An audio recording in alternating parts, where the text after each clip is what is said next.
Absolutely. I feel like it's close to the meaning of life. When I hold a circle, it's often the first question, or one of the first questions I ask people. And I say, you've got 5 minutes, 10 minutes to answer. And the relief, like people's body goes, oh, gosh, no one's asked me that in a really long time. And so to do it for other people is beautiful, but to do it for myself, can I give that same devotion and that same space and that same kind of listening and care, especially these wild times that we're in. Welcome to Wild Flow, the podcast with me, your host, Charlotte Pointeau. I'm a wild feminine cycle coach here for the awakened woman who is ready to reclaim her body, menstrual cycle and feminine power, and to live, love and lead in flow with nature's wisdom. In this podcast, I'll share how you can live in sync with your menstrual cycle and life seasons, heal your relationship with your womb and rites of passages, and embody your wild feminine as a multi-passionate woman in life, mothering and business. It's your time to flourish as a cyclical being in this modern world. Are you ready? Let's flow. In this episode, I sat down for a truly delicious, heartwarming, soul-nourishing conversation with my friend Clare Foale. Clare is a space holder. We met whilst learning how to hold sacred circles 3 years ago now, and have remained connected ever since we sat next to each other for 3 incredible, life-changing days. In this conversation, Clare and I spoke about what cycle awareness means to both of us, how we can use incredibly simple, reflective questions to support us through the more challenging as well as the more expansive, lighter and more enjoyable moments of our menstrual cycles and daily life as women, mothers and space holders. Why Clare does not like the term self-care, and what her own personal practice is that she finds infinitely more nourishing instead. Clare looks back at the last decade of her life, from turning 30 to turning 40, and shares the love notes of wisdom that she now shares with her younger self and with all of us. And Clare offers us a card reading from her new deck called Spacious that she has just created and birthed and is releasing. Her reading allows us to hold space for ourselves through the next 4 phases of our menstrual cycle. I'd love to introduce you to Clare by sharing her words.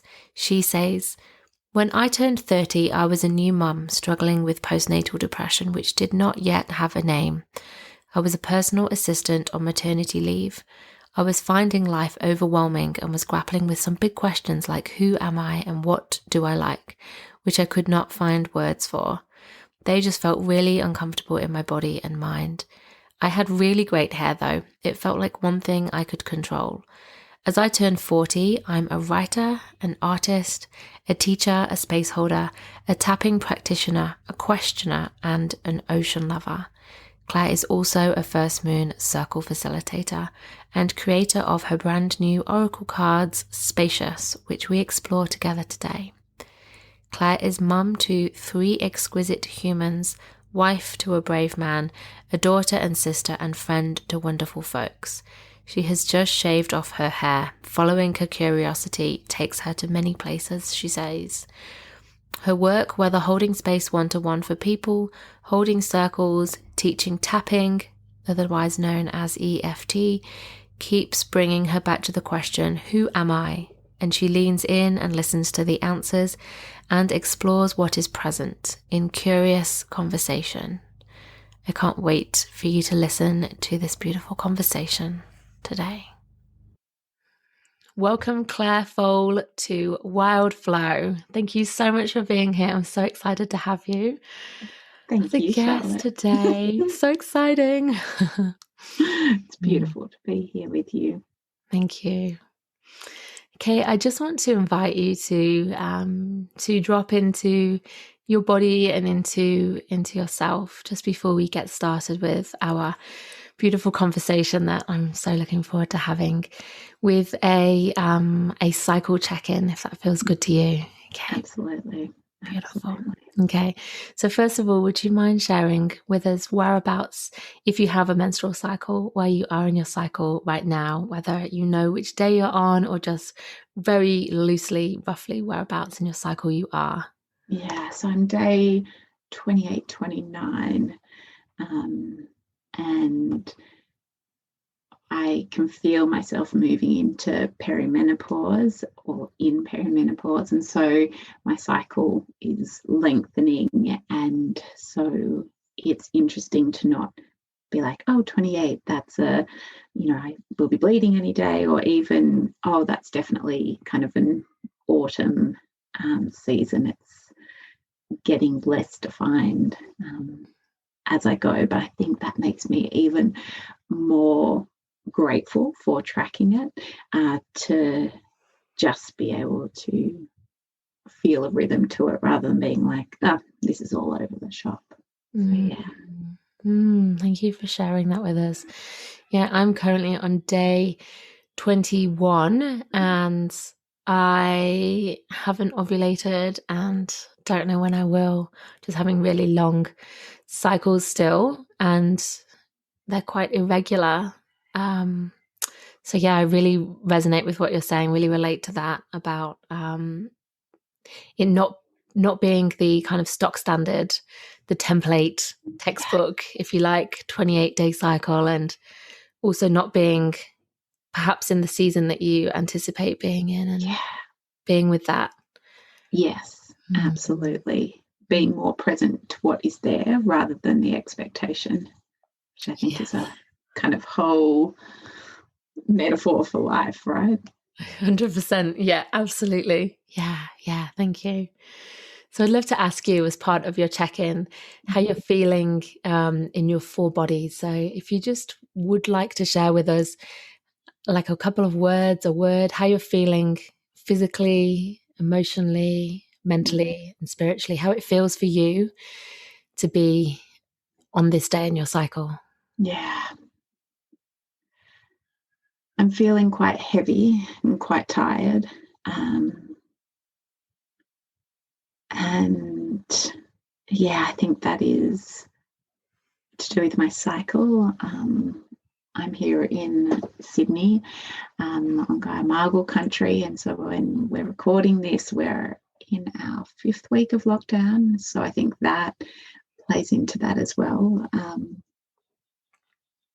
But there's also that feeling, when you kind of surrender into a chair, you get kind of heavy in the chair. I feel a little like that in myself as well. So there's kind of a heaviness, but also just a letting it all go-ness, which is, an interesting, not altogether uncomfortable feeling, I would say. Oh, thank you so much. And yeah, just really holding you in that feeling of that heaviness and seeing you and sending you love. Yeah, thank you. My love. And I love as well, knowing that you and that we can have this conversation in the midst of that I was sharing with you before, that this conversation has been such a something I've been looking forward to so much today, but also knowing that all the parts are welcome, and so that I don't have to come feeling fabulous or shiny or midsummer, that I can come in a very kind of heavy, murky, but also that I'm fully present with that as well. Yeah. Thank you for role modeling that as well, how we can do that. I think it's something that is just so important for all of us to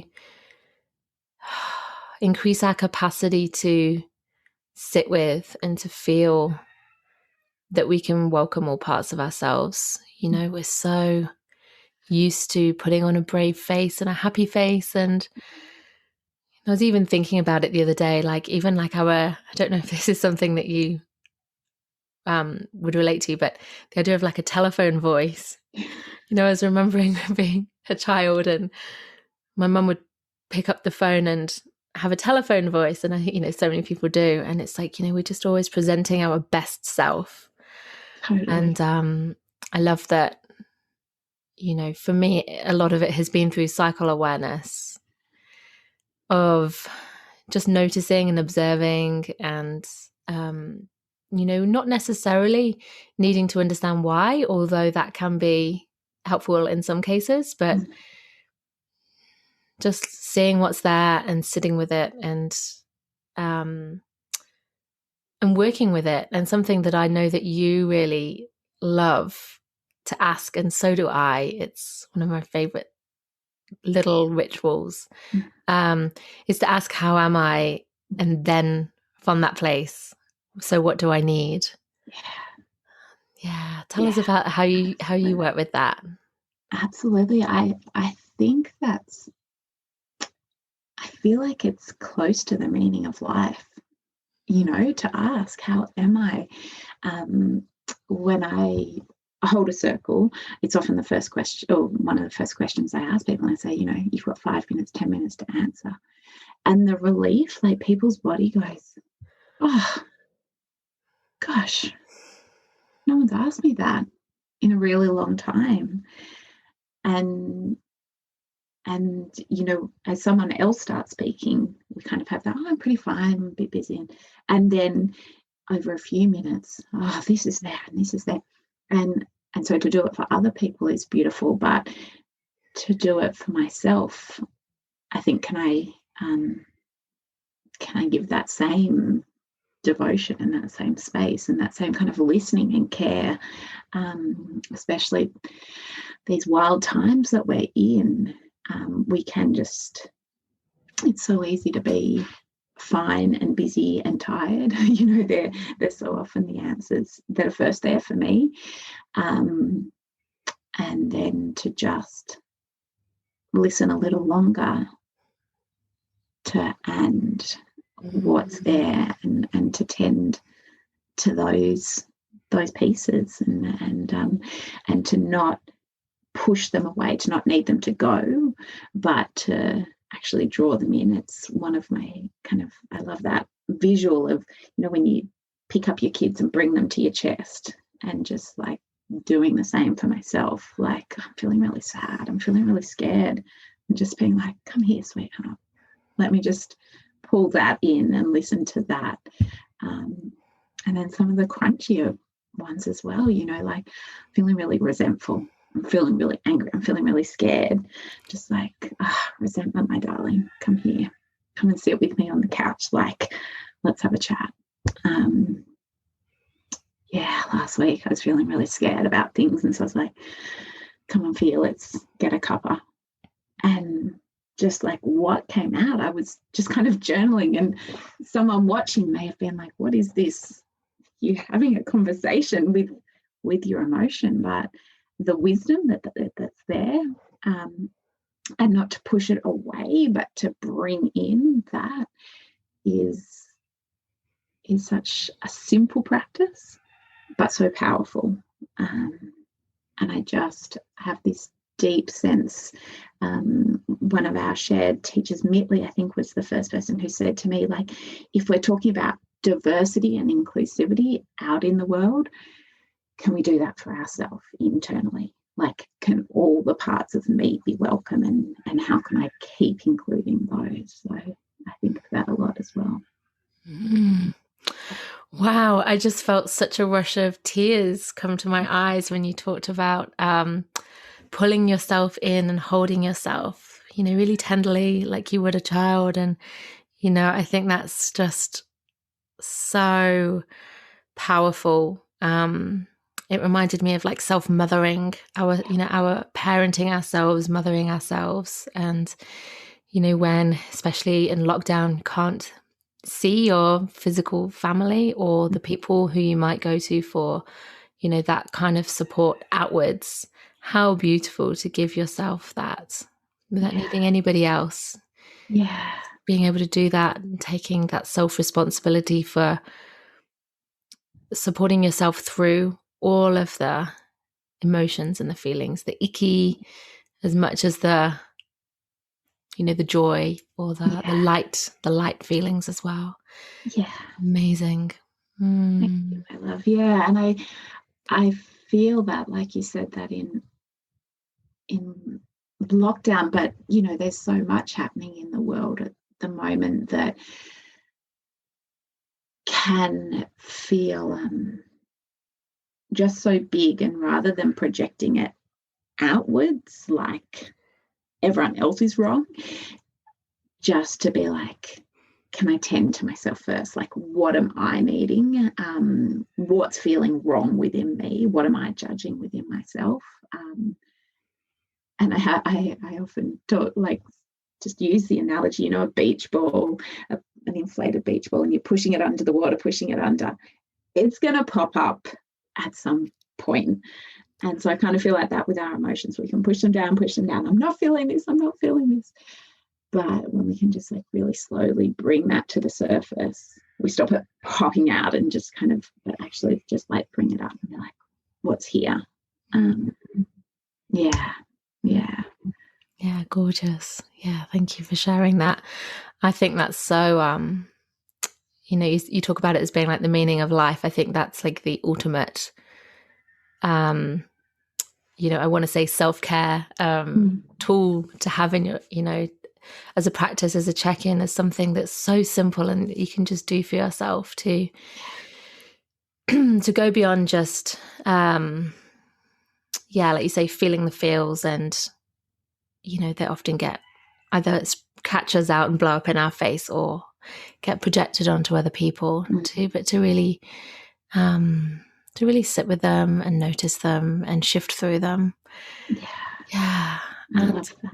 Yeah, I wanted to ask you, because you just said something to me as we were preparing for today that kind of rocked my world, because you said, Clare, that you don't love the phrase self-care that much, which is quite funny because I've known you now, I don't know, 3 years, I think it is, and I've always thought of you as self-care Clare. And so you mentioned that you prefer the phrase holding space for yourself. And I really want to explore the difference in that, how that feels to you, what you see as, why don't you love the phrase self-care so much? It's a great question. And I think when I said that to you, Charlotte, I think it might have been the first time that I've actually articulated that. So, and when you reflected it back to me, I was like, I do feel like that. But it's what I have realized that is over the last 10 years of my life, through my 30s, there's been this real searching for answers to, I think the central question is, who am I? And that has been kind of spiritual, it's been an emotional, it's been a psychological questioning, and it has also become my work. I think it's my life's work, is asking that question. And over time it's had them, I've used the phrase self-care, I've used the term well-being, and now I talk about holding space. And I think for self-care just never quite was sacred enough, maybe for me, or spacious enough. It wasn't, it focused a lot on doing rather than being. And I think that is the difference for me between self-care is an action, whereas for me, holding space for myself is like you might, as I'm saying this, and you might do this as well, just holding my hands apart and feeling that orb there of energy, and just like, that space that I'm holding for myself. And the visual that I have so often is of pushing back the piles of laundry, the Lego on the floor, just the demands of life, just pushing that back and just creating that pocket of space on the floor for myself. And to me, that's what devotion is. And that's where I come to ask the questions like, who am I and how am I? In a way that self-care didn't lead me to that feeling. It's much more about a feeling than any action. Oh, that feels so, like, I really agree with you on that. I feel like self-care is such a buzzword. It's been I have this visual flash in my head of it being like a band-aid, like we're just slapping on a band-aid. It's like, we're just doing something to say we've done it, that we can tend to ourselves without going deep enough. Yeah. And actually doing something that's truly meaningful and sacred, like you said. And I see it, the common use of self-care being very much like that. Whereas to me, it's like it has to go deeper. It has to be in reverence to who we are and what we need. And who we are, I think about that for myself, like it changes all the time. Yes. Constantly. It's a constant evolution. And it's not like that for everybody, but if you're somebody who has a curiosity for learning or living or being or feeling or noticing or, for what's out there in the world and what's deep within as well, it is a constant evolution, and it's something that, can be difficult to articulate. And so I love the idea of holding that space. I see you with your arms out, and I'm doing the same now too, like holding like this bubble around me, my energy, my space, and keeping that intact and not letting life squash that.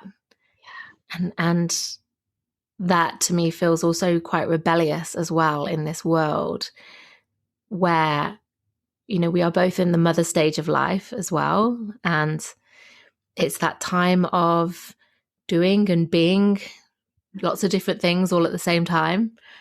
And so holding that space, going against the good mother or the good woman as per this stage of life, where it's expected to be about giving of yourself to others, meeting others' needs, to come back and meet your own needs in this really powerful, soft, feminine way of allowing yourself to receive the space rather than doing, which is a completely different energy, like that more masculine energy just feels really,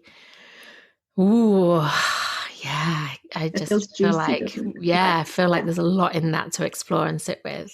I love that. And I think a couple of pieces there, Charlotte, as you're talking, is that I remember for a long time, especially in those kind of first years of teeny tiny bubbers, where someone would come in and say, I'll mind the baby, you go and do something nice. And it was like the most painful question. I'd be like, I don't know what I like to do, which sounds so sad, but I really didn't. I've been busier for the first 30 years of my life. And I had an hour and I didn't know what I like to do. And it was kind of a list of of things people like to do, like go to the mall or go for a run or go for a massage. And I'd do it and just, I feel angry. I wouldn't feel nourished in any way. And so it's not that there's anything bad with those things, but it was the doing rather than what do I need and who am I and what does Clare like to do? And so I think kind of that evolution to where that is now, and like you said, that so we are cyclical beings, right? And so what we need on any day will change. And so some days a bubble bath is exactly what we need, but actually other days is completely different. And so I think that's kind of such a beautiful overlap in the things that we talk about, and where that holding space, just like actually listening to what do I need today, is so simple, but it's so powerful. And I think the simplicity of it can make it be like, oh, isn't there something else? Like, do I have to do something more? But I hope it also makes it feel possible. What do I need today? Yeah. And it doesn't need to be difficult or big. It can be sometimes the absolute simplest things, like take a breath. Yeah. Like we just did before we pressed record, just breathe for a few minutes, and the difference in both of us. It was exactly what I needed in that moment, and it didn't take long. And it's as simple as breathing in, breathing out, and noticing Absolutely. you're feeling in your body. Just little things. I just think, yeah, self-care can be, like you say, it's always doing. What do you want to do? What can you do? And so I absolutely adore your your reframe of it, but the prompt that it gives us, this idea of holding space for ourselves, like it's like this door has just been opened to this whole other, it's like seeing things, through in this parallel dimension of, we're trying to achieve the same feeling, if you like, the same results, but just going about it in completely the opposite way.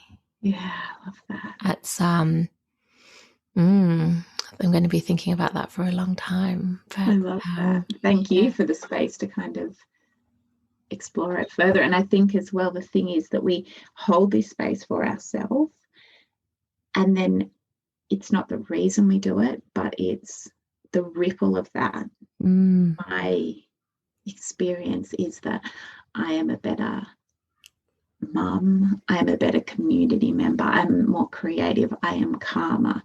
And so it's not, I do this just to feel good for myself. It's not, it doesn't stop with the individual. It is so that ripples out to community, and that ripples out to the earth, that I am present as I'm walking on this earth. I am aware of, how I am being. I think that's really important as well. Just that kind of fluctuating lens of self, community, earth, Yeah, absolutely. And also your children as well, and we're both mums of girls, and to show them how, like, to role model how this can be, how we can do this for ourselves, how they can do it for themselves, and that ripple just continuing, not just in our lifetime and our generation, but down the line too. It's really it's really, really powerful, and has a real capacity to create genuine change. Yeah. It's, yeah. I love that. And you were a big one for me with that, Charlotte, with now when my period starts, you shared stories of how you say to your kids, to your husband, my bleed's begun, I'm going to be sitting quietly because that's what I need. I need to tend to myself, and just for a couple of days I really need to go slow. And so now I do that, and I love that, just that really explicit naming of it, and just like, it's not good, it's not bad, just is. For a couple of days I'll be going slow. And my kids are now, like, they're running, they're all, my eldest is almost 11, so they're all still a little way from having their periods, but they're all like, they love all my stuff from when I did the training with you. They regularly pull it out, and the running joke in our family is that they'll go to the bathroom, come back and go, I got my period. So it has real ripples. That's amazing. Yeah. It's gorgeous. And one day they're going to come and say that to you, and they'll have like an entirely different body language. Yeah. And you'll be like, for real? Yeah. The first time they did it, I was like, oh my God, I've left it too late. I can't believe it. But now it's like, a daily occurrence. Yeah. That's gorgeous, though, that they can be so open. Yeah. And that they are trying it on, like the experience on, like they're feeling into it and testing it. And each time they're doing it, it's becoming more comfortable, I guess. Absolutely. And the joy of it and the fun, and that it's a family announcement. I love that. Yeah. It really does. It's like that, like you said, it's these ripples that when we make this stuff day to day and simple and just part of family life, then it's as natural as I'm making my lunch, like, so. Yeah. Amazing. Oh, I love this so much. Okay, so I want to ask you, so space holding is something that, you do in your day to day, like you say, for yourself, for other people, for, your one-to-one clients and your circle clients and, your family, everybody. It's your, that's your way. And, you've just created a super beautiful new card deck called Spacious that I really want to hear more about. I want to hear about, what it means to you. What was your journey? What's brought you to the point of wanting to create this card deck for yourself and obviously to share with other people, but what was it that you were looking for and couldn't find in any other deck? How is this an extension of who you are? Yeah, there's so many great questions in there, Charlotte. I remember in high school, like, we had to do art, I think year 7 and 8, and I remember just being like, I'm not good at this, and so I stopped doing anything creative. And at the end of school, I kind of considered for a moment doing interior architecture. I kind of had some ideas about doing design stuff, and then someone said, but you've never done art at school. And I was like, oh yeah. So I did economics, which I never did at school. And oh my gosh. Yeah. But it just, it set this whole pathway. And then so when I had my first daughter, I was 29, and it was a huge cracking open. It was an emotional cracking open. It was a spiritual cracking open. And then it took a year for it to have a name, but it became postnatal depression. And it was kind of, I think, just getting back from that path back onto kind of something that feels much truer. But these cards are a love letter, really, from me. I just turned 40 last month, to me back then, turning 30 in the middle of like this dark time. I was trying to hold it together so much. I think that's why it took so long to be diagnosed, because I had really perfect hair and I looked really good. And I'd always wanted to be a mum. And so I just wanted to nail it. I wanted to be really good at it.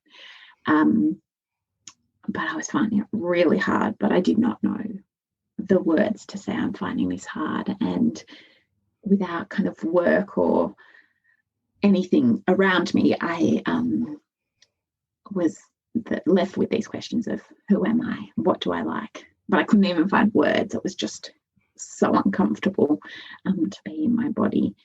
So these cards are really a culmination of what I've learned in my 30s.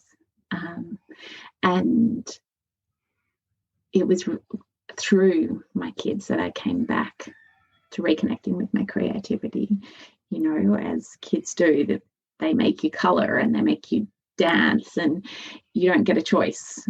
They don't care if you're good at it or not. They want things drawn. And it's funny now, people who I meet or who I've known kind of in the last few years, like, you're not like, you didn't think you were creative.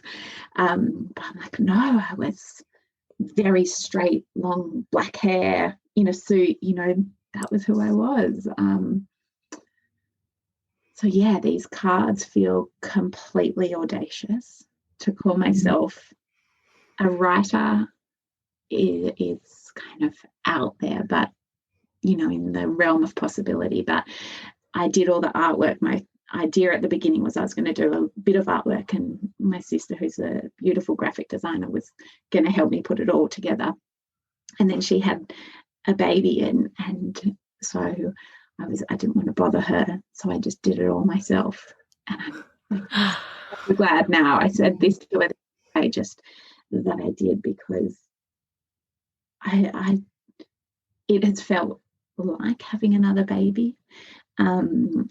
They were created over 9 months, and just to hold them and to be like, I can't believe I created these.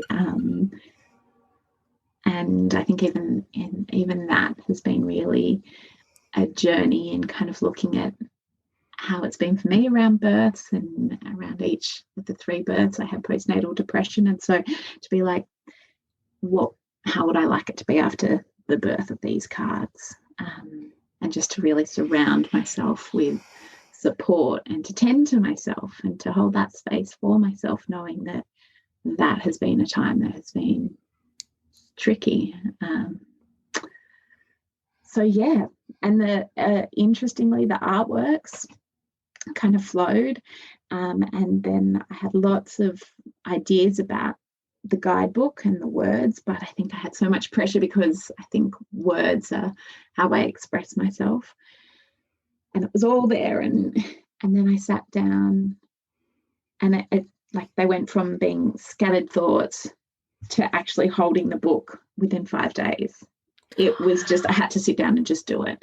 And now when I read it, I pull a card each morning, and I'm using them in circles or one-on-one sessions or with the kids, and when I read it, I'm like, fuck, this is good.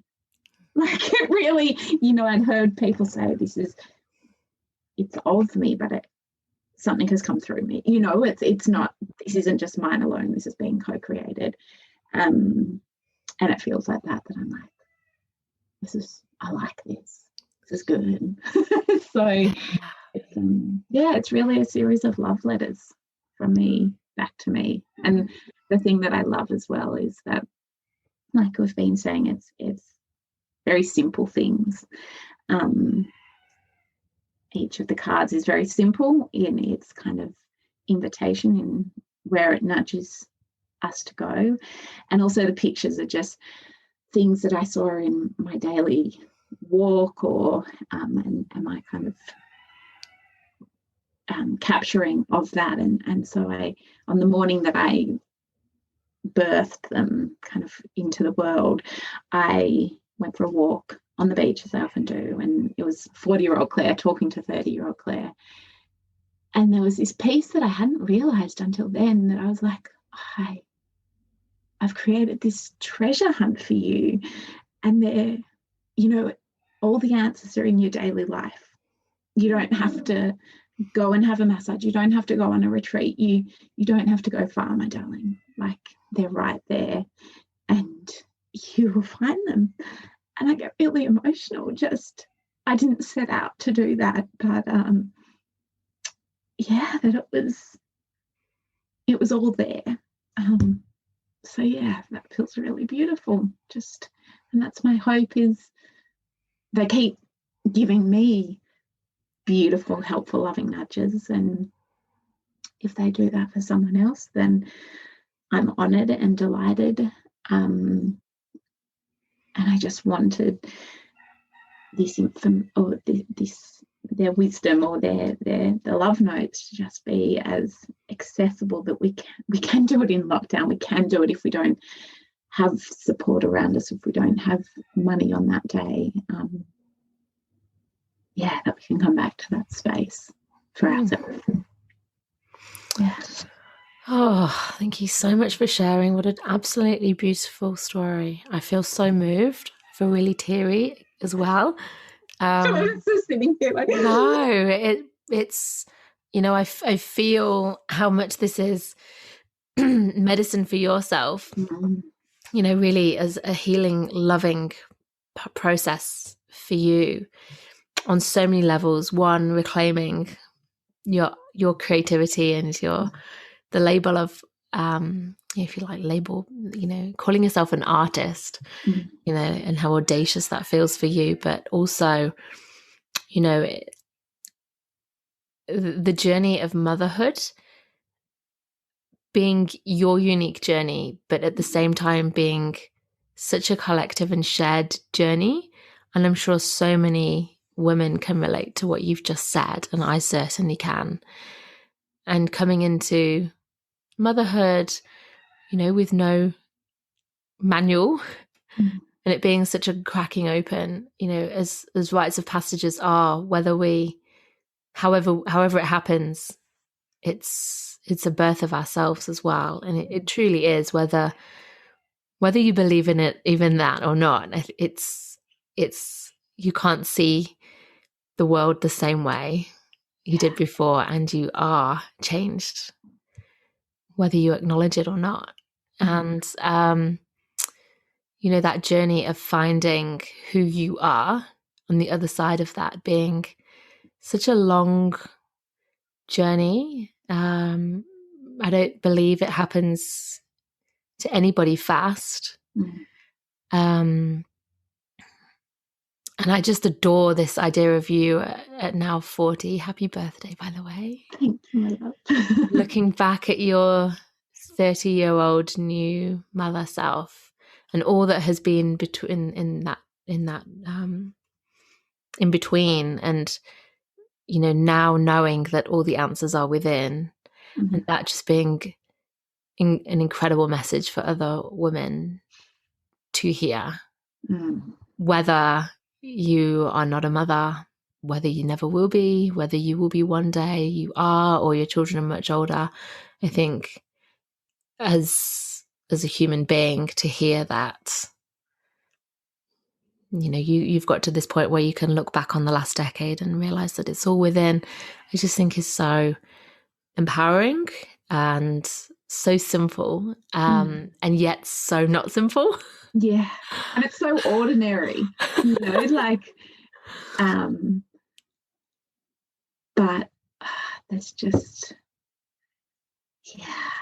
and it's funny, like I have been working on these cards for 9 months and nearly 10 years, but kind of as they were coming out, as they were being birthed into the world, suddenly we were in lockdown, and I was like railing at the universe, like, I wanted to get out and share them with people.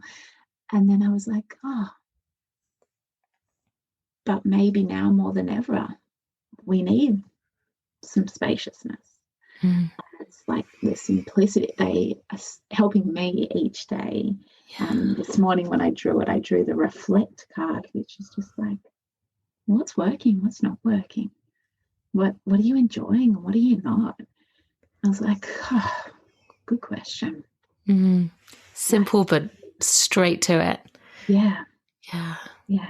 So it's like just having that at the beginning of each day through the last month has been life-giving, has just like and it's not even to sit. Some days I sit down and journal, but often it's just holding the question, but it's like it's just enough to do that pushback of laundry, or even to like fold the laundry and think about what am I enjoying at the moment rather than what needs to get done next. Yeah. It's just weaving those into the day. Yeah, I love that. So that sense of life still exists. We still carry on, but within that, we can be ruminating, feeling these questions in our bodies and in our hearts as well as our heads, and that is simply powerful. So you've said as well that you mentioned before about how holding space for ourselves can look so different day to day. And then when you add on the layer or the lens of the menstrual cycle as well, how, you know, how our needs, how we're feeling and what our needs are change around that cycle too, whether we have a regular cycle or changing cycles or even no cycle. But, you know, love the idea of drawing a card for, you know, to support you through your cycle. So tell us, is that something that you do as a practice, or how do you see that working? Yeah. Let's have a play. Yeah, let's have a play. Well, as we're doing that, I might just kind of draw out for us to talk about. But I think it is. I think before, I mean, this sounds a little ridiculous, but I feel like before I did the First Moon Circles training with you, Charlotte, that like I kind of thought about PMS, period, ovulation, that they were the kind of moments in a month, and then I thought the rest was fairly even. And so like then to think about, there's these 4 seasons, and even with them, within those there's change, was just so like eye-opening. And I love when you said, you know, like through the 4 kind of general stages, to think of them as the 4 seasons, and what do you like to do in those 4 seasons, and how does that support your body, and, you know, like so beautiful. And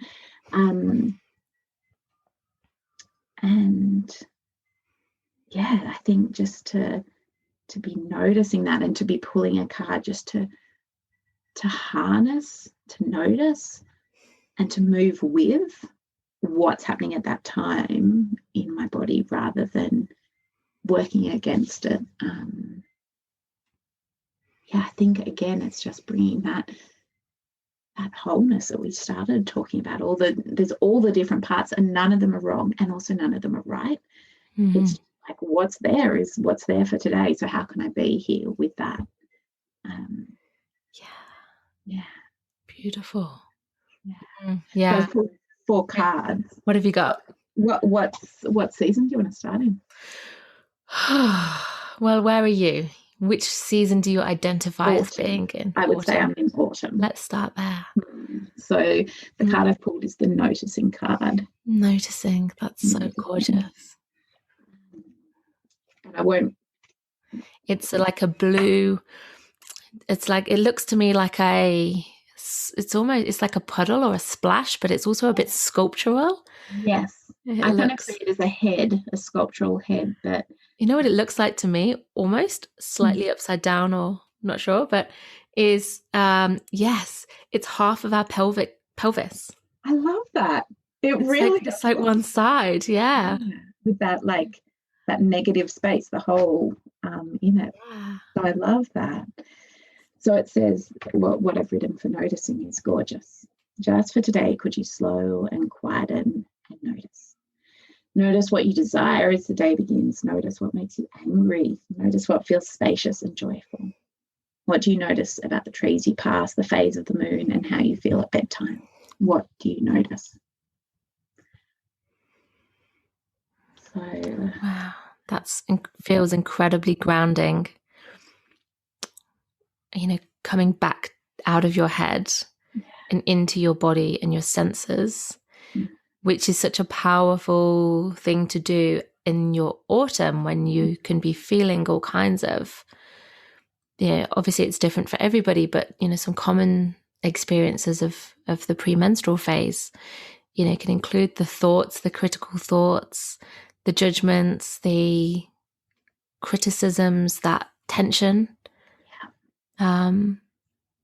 And so noticing that, or however you might be feeling, and also what's around you, using your felt senses, all of, the things you can see, the trees and things you can feel, to get out of your head. That just feels, that would be, lovely, really lovely. I love that. And as I read that, I feel a slowing as well. And like you said, there's often, I find myself wanting to be hurry up and get things done before my period starts. And so it's a really like, just slow down. Like, yeah. And like you said, that often if there's some PMS there or that real heady stuff, that raciness, and just, coming back into that. So, yeah. Gorgeous. Noticing. Yeah. Noticing. Okay, what's next? To winter. And it's bleak. So this is the winter card, so for your menstrual phase when you're bleeding, and it's very pink. There's a like a watercolor pink background with negative space, like unpainted clear space with in the shape of a circle in the background, and that feels just so and breathe. Yeah. What does that mean to you? Well, let me read you what it says, because I think it's beautiful. It says, my friend Mitley once said, it isn't possible to pause time, but it is possible to slow and breathe, which is as close as we can get to stopping time. Darling heart, when you pull this card, take a deep breath in and a deep breath out. What do you notice when you slow and breathe in and out? And how does this feel in your body? Oh, I feel like a real softening. Yeah.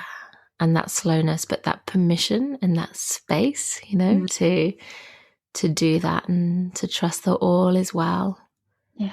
And that it's okay to have this moment, even if it's just a moment. Yeah. And what a perfect time of the cycle to do that as well. It's exactly what, we can be weaving into our experience of that menstrual phase, or the new moon phase without having a cycle. Yeah. It's not about switching off, doing absolutely nothing, for that whole time, but just those teeny tiny moments of slowing and breathing. Yeah. Delicious. So nourishing. Yeah. And as well, I think of like often, well, not often, but sometimes the pain that can come with a period with bleeding. And to me, that's often more in my head than when I come into my body and actually can be with that. The sensation of that is far more possible than what my head would tell me it is. So to just like be with the sensation in my body. I feel like I've come to love my bleed so much the last couple of years. Just like when I can slow, then it's not, I used to think of it as so inconvenient, just like, can we just get this over with? But now I just love the slow and the release and the like, the permission of that. So yeah. Yeah. And I find that the pain of the cramps, of wherever it's felt, for me, it's much worse if I just try to push on and override, and just, the slowing Totally eases the muscles. It gives them, I keep using the word space, but it's true. If you give your muscles the space to do their work, they need to squeeze gently to release the blood and the wound lining. And if we can just let them do that instead of trying to stop them. Yeah. For me, that I notice less pain when I'm slower. And breathing can help move through that pain of it too. Yeah. Comfort. And I love what you said to me, Charlotte, in the training about how we begin our cycle in those days of the bleed, like it's kind of the rite of passage for that next month. I think of that so often. And so when we can begin with those breaths, with that slowing, and then I kind of create the space for the next seasons to be in their whole expression as well. Yeah, absolutely. Yeah, I think that's a magical card to pull for. For your bleed. Yeah. Thank So you. let's see. As we come into spring, we come into the beginning. It's like, did you pick these earlier? You can't make this shit up. I tell That's you. right. So if I can see what it is. So beginnings. Yeah, so beginnings, of course. And I see it as a watercolor blue. It looks like a pool. It looks like a pond to me. It's got like, some white space in the middle. It's got some, beautiful watercolor around the sort of edge, and then some dots. I see some dot shapes on one side and some lines which looks like grass, and then there's a couple of curvy lines which almost looks like a bridge over a little pond to me. I see a pond. Beginnings, though, that's gorgeous. Yeah. And this is it's a really special card because I've half drawn it and then I finished it off, and to me it's like a little Bubba kind of sitting here in the womb. I finished it the morning before my sister gave birth to her little boy Alfie earlier this year, and we kind of wasn't sure when this baby will be arriving, and just to finish that, and then he came, and he's a pretty special baby. So I love that card. Wow. And so it says, sometimes what feels like an ending is also a beginning, which can bring a lot of mixed emotions with it. And I wonder how you can make space for that, to notice that. As night ends, the new day begins. And you may feel sadness for the ending and excitement and trepidation for the newness. And sometimes just noticing and naming that helps. Slow down, make space for all these emotions. Perhaps create a ritual or an intention for this new chapter.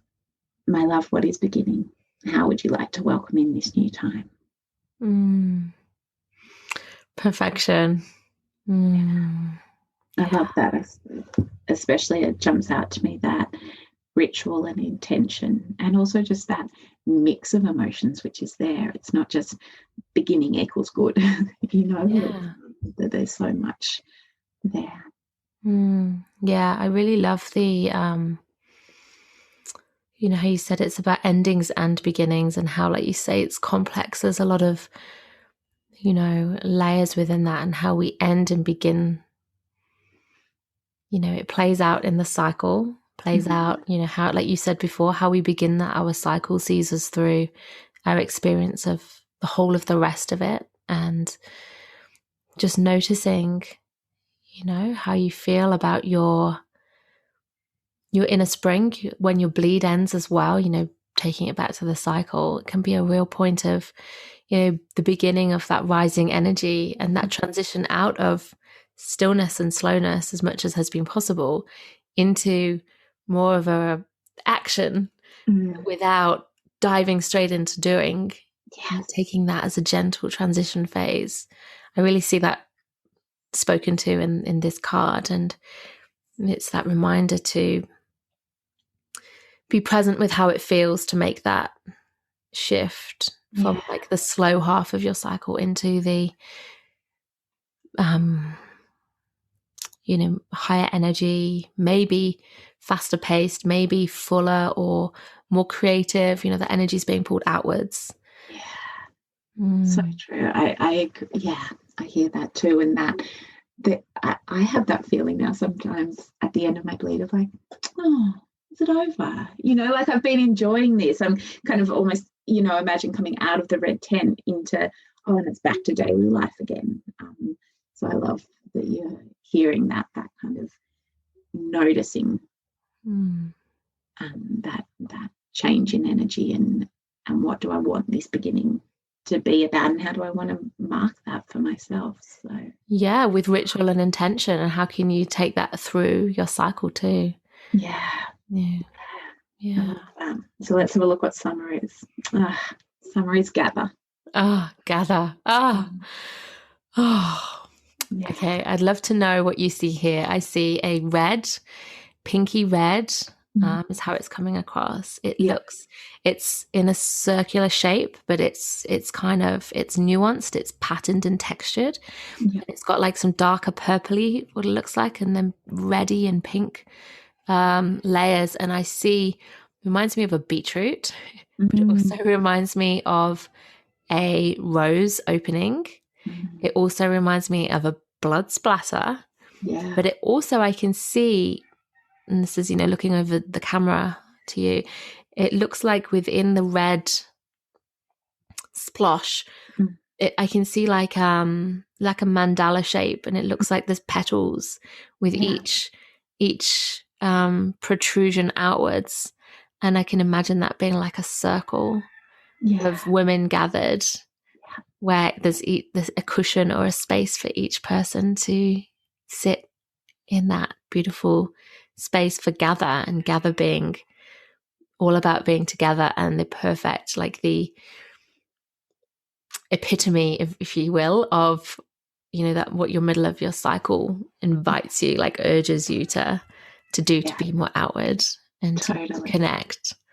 Absolutely. How about you? I think you've described it so beautifully. I drew that kind of the black line in the middle of the gather. I had a couple of days last December. I went up to my mum and dad's place, which is a little way up the coast, and I had a couple of days to myself there, and there was a placemat. It was like a woven placemat, and I just loved the shape of it, and I drew it, and so that's what it is. And then I added the kind of watercolor over the top, but it was exactly as you said. I love the circles within circles, and they're interlinked, and so it's that very everydayness.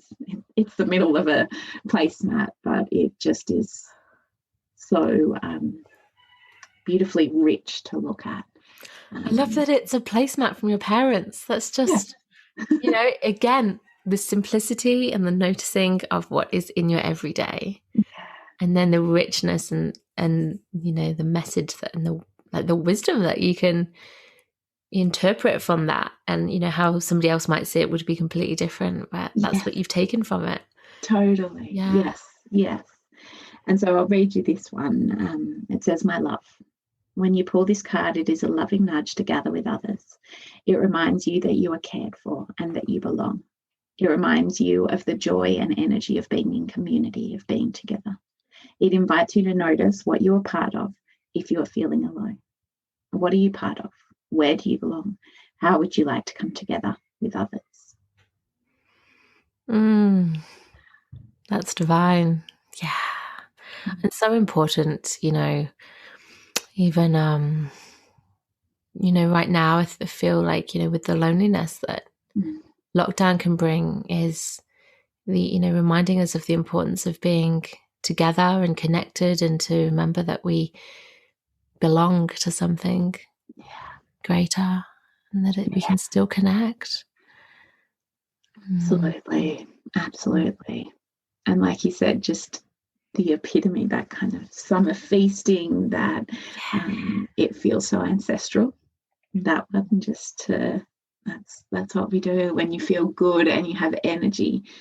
Use that, like let your cup kind of spill over, and use that energy to be with others. Knowing that you're about to come into a time when you're probably like, and I'm going to go just away for a while. Yeah. And I just had a thought, as a space holder, that being like a beautiful time of being able to hold space for other people, whether in the circle or, your family, yourself, clients, whatever that looks like to you. But even when you don't have that energy and that desire to be with other people, to still know that you can be, you can be held by the people who are in that energy. You can soften, and you're still welcome.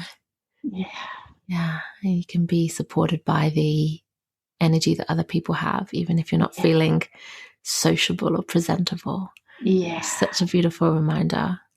I love that. I love that. I really hear again the wholeness in that, and that, like, remembering that when you're in deep winter, someone else is there ready to hold you. Like, what a beautiful just reminder to weave in. Oh, Thank you, Claire. I Oh, thank absolutely you, Charlotte. adore your cards.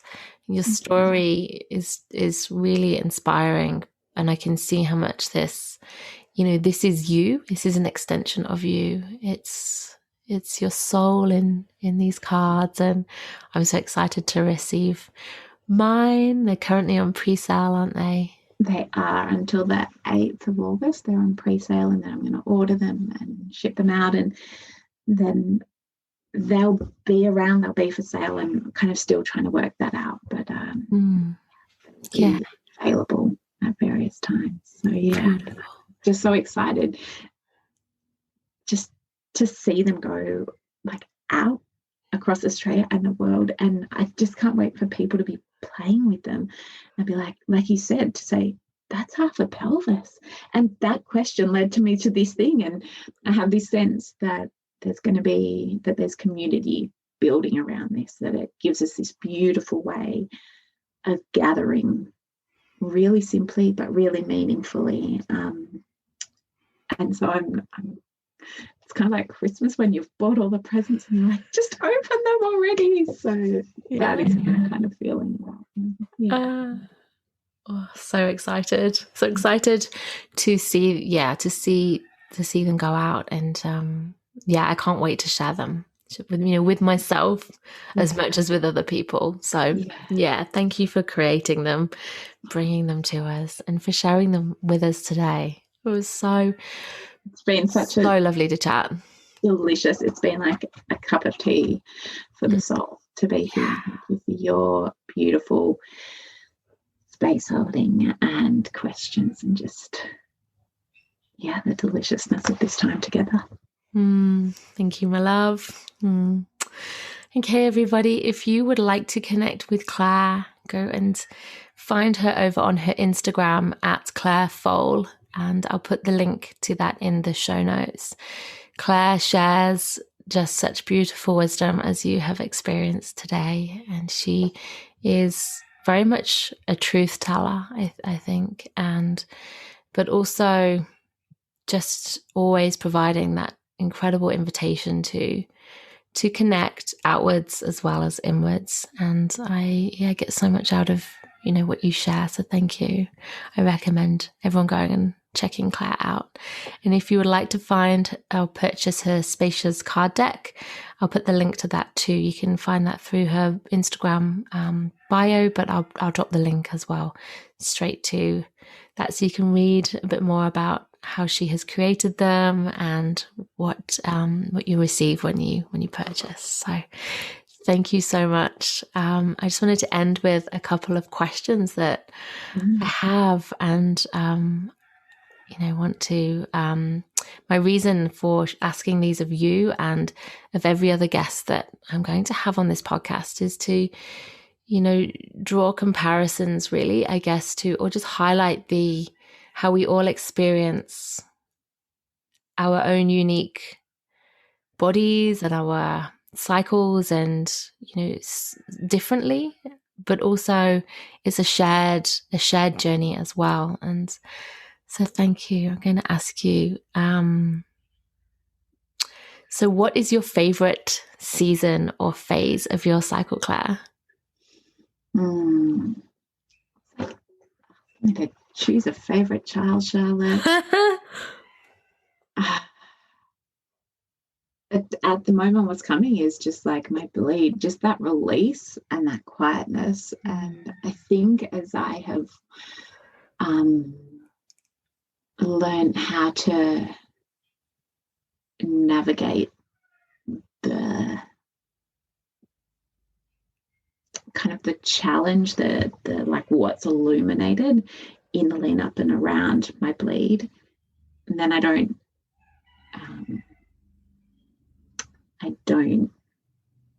feel scared of that anymore, or kind of so I'm going to say my winter. Love that so much. Yeah, I really feel that. Yeah, thank you. And how about then your least favorite or your most challenging? I think, and you kind of alluded to it before, that move from winter into spring, which through the year as well, it's like both exciting to feel that rush of energy, but I can also find that quite overwhelming. Suddenly all the ideas are there and I want to do it all. And that can be like, oh God, like I can get really overwhelmed in that transition. So that's probably the moment. It's the transition rather than the season. Yeah. Yeah. I really feel that in myself too. And that would make sense, coming from your favorite stage of that slowness and that, I hear quite a few women actually saying this. It's a real challenge. Yeah. And so what's one thing that connecting with your body and cycle has taught you? One thing.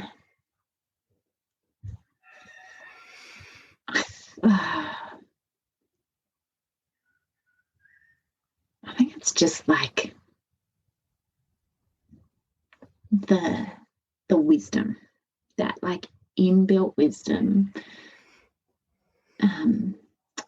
It sounds like such a cliche that it's all within us, but it's just like, actually it is.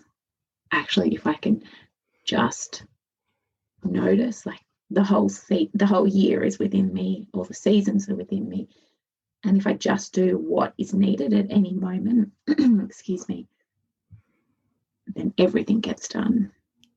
Like it might not be on the moment that I think it needs to, but energy will come, rest will come, letting go will come, new ideas will come. So I think just that, like, complete, magnificent wisdom is what I've learned. Yeah. Amazing. Thank you so much, Clare. Thank you, Charlotte. It has been just a pure delight to be with you. Thank you. Thank you.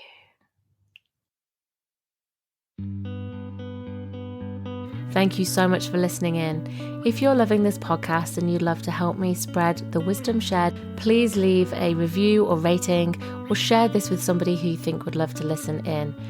I'm really passionate about creating ripples of change and getting this information to more women, girls, and people with a cycle so that they can reclaim their cyclic natures too. And if you'd love to dive in deeper with learning more about how to connect with your cycle and rites of passages, come and join our free Wild Flow Circle community, or choose a course and learn with me on my online learning hub. All the links are in the show notes. And until next time, be well and go with the flow of your cyclic nature.